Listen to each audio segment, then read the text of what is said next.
Something interesting is happening right in front of our eyes as things currently stand. The Dame and Giannis duo hasn't been as blockbuster as everyone thought. Even worse, they are losing a lot more than expected, and even the wins that they get are nothing to be happy about. Is this a precursor to what's coming? Is it time to sound the alarm? Is it time to panic? Let's find out if Damian Lillard and Giannis Antetokounmpo are destined to fail. Let's talk about something that everyone's excited about, just pure offense.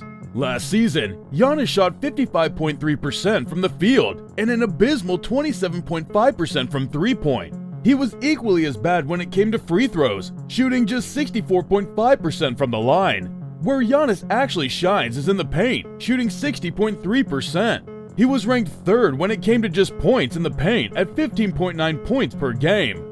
Now when it comes to Lillard, he shot 46.3% from the field and an amazing 37.1% from the three-point line. Even from the free throw line, he shoots an amazing 91.4%. What we find from all of this is Dame is lethal on the perimeter and Giannis is a menace in the paint. Together, they stretch the floor so much that any type of defensive scheme will have to spread too much to cover both of them.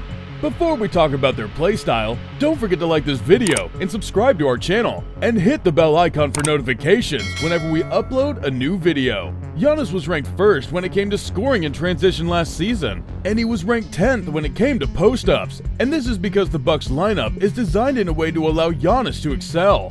On the contrary, Dame was ranked third in the pick-and-roll ball handling and 6th when it came to scoring in isolation, which is a completely different playstyle than both Giannis and the Bucks as a team. The Bucks were actually ranked 20th when it comes to isolation scoring last year in a league of 30 teams. Also, Giannis was ranked 2nd in turnovers last season, a stat not to be happy about. But the worrying part is, Damian Lillard was ranked 9th. This is even more worrying when you think about how this will affect any two-man play that they decide to run together. Now let's talk about the worrying part, the defense. Here's how Zach Lowe describes the Bucks' problem on defense. What is the biggest question mark in your eyes for them having a good season versus potentially raising a championship banner? Let's start with Milwaukee. Perimeter defense. Jrue Holiday's gone. They seem to be starting Malik Beasley. That's going to be a real thing. And I like Malik Beasley. I was lobbying for several teams to trade for him last year as a bench guy. Dame and Malik Beasley in the starting five is going to be a little flammable defensively. I think as great as Dame is offensively, he's a walking top 5 offense, culture, everything you could possibly want.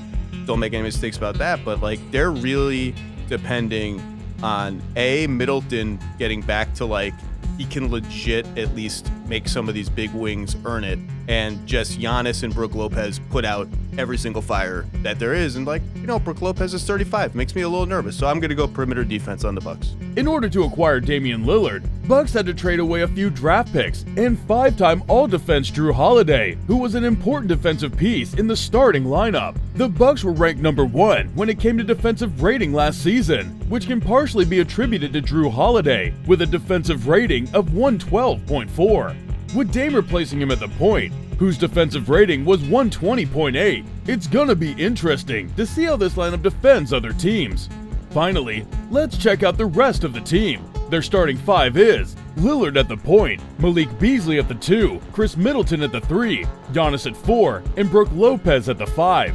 Malik Beasley was acquired this offseason. It's interesting that the Bucks plugged him into the starting lineup, given he's only played 26 games last season. Also, another player from their starting lineup, Chris Middleton, also played only 33 games due to his knee surgery. Pairing up 2 ball-dominant stars like Dame and Giannis with 2 players who were barely on the court last season and an aging player with an expiring contract seems like an interesting approach. At the end of the day, there are too many new pieces and too many variables when it comes to this Bucks roster. Only time will tell if the Milwaukee Bucks or are Damian Lillard and Giannis Antetokounmpo destined to fail.